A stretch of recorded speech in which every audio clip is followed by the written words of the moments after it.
गोटिए गाँ रे रहुथिले किछि छेली।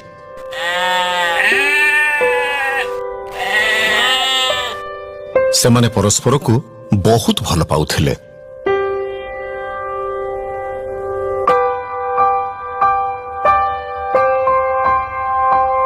प्रतिदिन छेली माने गाँ ठारू किछि दूर को चरिबा पई जाउथिले।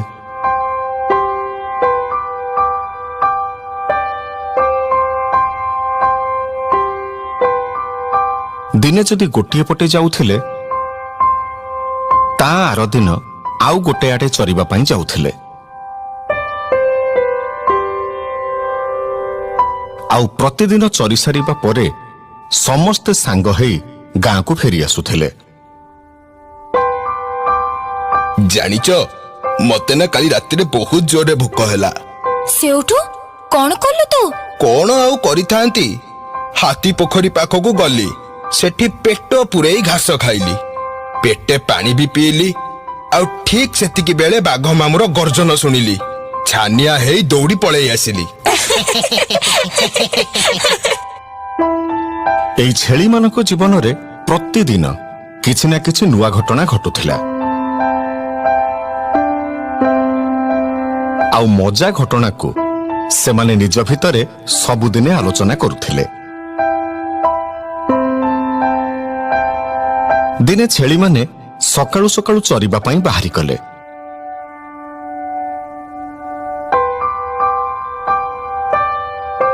पाखापाखी भल घास किंबा गछपत्र न मिलिबारु चरु चरु सेमाने बहुत दूर को चली गले।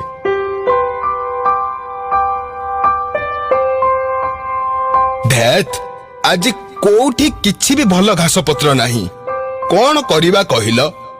चल आगु को जीवा, चल जोठी भल घास किंबा पत्र मिलिबो आमे सेठी चरिबा। एमिति चरु चरु आगो को माडी चलिले।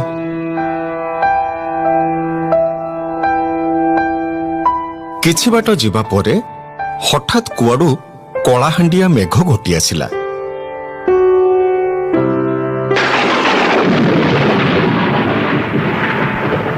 जोर रे पवन बहिबाकू लागिला। एते जोर रे धूली उड़िला जे केही काहाकू देखि पारिलेनी।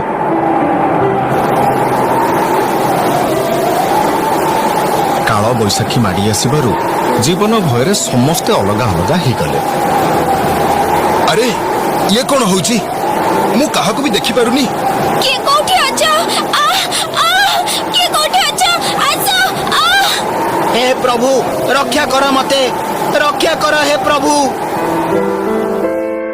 वर्षा पवन रे समस्ते तो समस्तंकठू अलगा ही जाइछंती। गोटिए छेली जाई पहुंचेला बनरे थिबा कूओ पाखरे। से देखिला गोटे बिलुआ पड़ी जाइछि कूओ भितरे।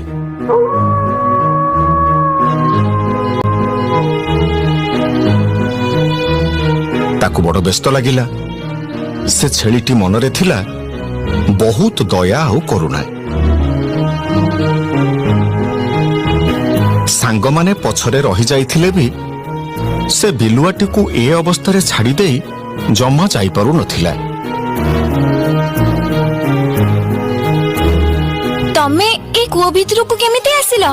2 दिन तले मु बनरे बुलुथिली, हठात वर्षा पवन हैला। किछि न जानि पारी मु कूओ भितरे पड़ी गली। मु 2 दिन हैला किछि खाइनी। रुह रुह मु किछि उपाय करूची। हे किछि भाबिबा दरकार नाही, तमे खाली कूओ भितर को पळेई आस, तापर व्यवस्था मु करिबी। दयाबान छेलीटी धूर्त बिलुआ कथारे भड़ी गला आउ सीधा डेइला कूओ भितर को। छेली भाई सतरे तमे बहुत दयाबान, तमे मते उद्धार करिबा पई कूओ भितर को डेई पड़िलो। एबे कुह कोन करिबा? केमिति बाहर को जिबा? मो पाखरे छिडा हुआ आ मु तम ऊपर ठिया हेई बाहर को डेई पड़िबी। एते सहज कथा? आसो आसो।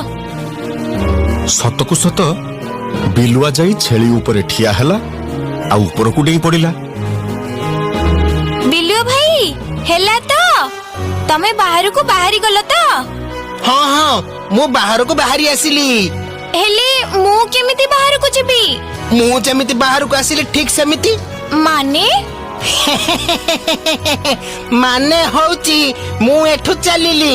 ମୁଁ ଗଲା ପରେ ଏଠି ଆଉ ଯଦି କୋଉ ପଶୁ ଆସନ୍ତି ତାଙ୍କୁ ଫସେଇବ ଆଉ ତମେ ବାହାରକୁ ଚାଲିଯିବ। ତମେ ଏତେ ବଡ ବିଶ୍ୱାସଘାତକ ବିଲୁଆ ଭାଇ? ବିଲୁଆ ମୁଁ ବିଲୁଆ, ବୁଦ୍ଧିର ଗନ୍ତା ଘର ମୁଁ ଆସୁଛି। ବିଲୁଆ ଚାଲିଗଲା ପରେ ଛେଳିଟି ବହୁତ ମନସ୍ତାପ କଲା, ନିଜକୁ ବହୁତ ଧିକ୍କାର କଲା ଆଉ ଖୁବ୍ ଜୋରରେ କାନ୍ଦିବାକୁ ଲାଗିଲା।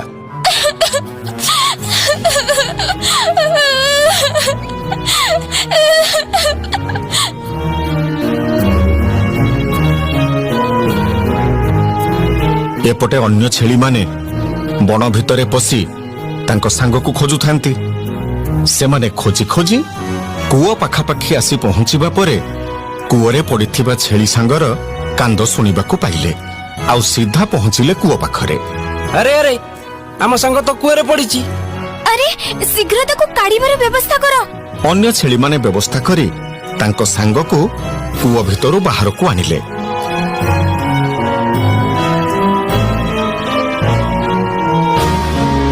ଆଉ ଦୟାବାନ ଛେଳିଟି ସବୁ କଥା ତା ସାଙ୍ଗମାନଙ୍କୁ କହିଲା।